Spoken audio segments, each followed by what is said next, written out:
आहे. पुढच्या आठवड्यामध्ये किंवा या करंट वीकमध्येच येणाऱ्या शनिवारी आणि रविवारी मॅनेजमेंटबरोबर सकारात्मक दृष्टिकोनातून खूप महत्त्वाची चर्चा घडणार आहे आणि त्याच्यातून पुढची वाटचालीची दिशासुद्धा ठरवण्यात येणार आहे. त्यामुळं कुणीही पेशन्स सोडू नयेत, फ्रस्ट्रेट होऊ नये आणि इतरांना करू नये, एवढीच माझी सगळ्यांना हात जोडून कळकळीची विनंती आहे. कुणाच्याही एक रुपयाला धक्का लागणार नाही याच्यासाठी मी आणि मॅनेजमेंट टीम 100% काम करते. अगस्त सर स्वतः आपल्याबरोबर आहेत, त्यांचं पाठबळ आहे आणि त्यांनी पुन्हा एकदा सगळ्यांना खात्री दिलेली आहे की निश्चितपणे आपला जो कोर गोष्टी आहेत त्याच्यावरती आपण कॉन्सन्ट्रेट करूया.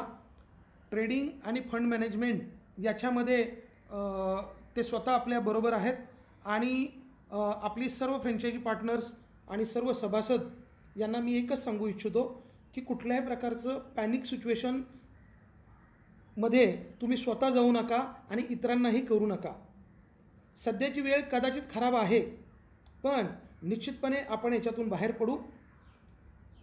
प्रत्येकाने जो विश्वास आजपर्यंत दाखवलेला आहे त्या विश्वासाला तडा जाणार नाही याच्यासाठी 100% मी शेवटच्या श्वासापर्यंत मी कार्यरत असणार आहे. कुठलाही सभासद आपला या गोष्टींपासून वंचित राहणार नाही किंवा त्याच्या मुद्दलाला धक्का लागणार नाही या पद्धतीनं निश्चितपणे मी काम करत आहे.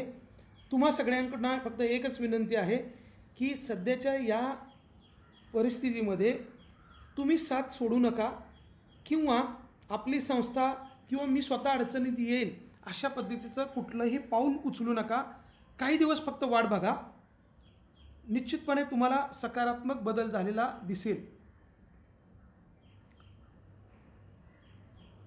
सर्व मॅनेजमेंट आणि आपले कोर टीम पार्टनरसुद्धा त्यासाठी खूप सक्षमपणे काम करत आहेत. अक्षरशः रात्रंदिवस ते सुद्धा झगडत आहेत. सर्व मास्टर फ्रँचायझीज त्यासाठी प्रयत्नशील आहेत.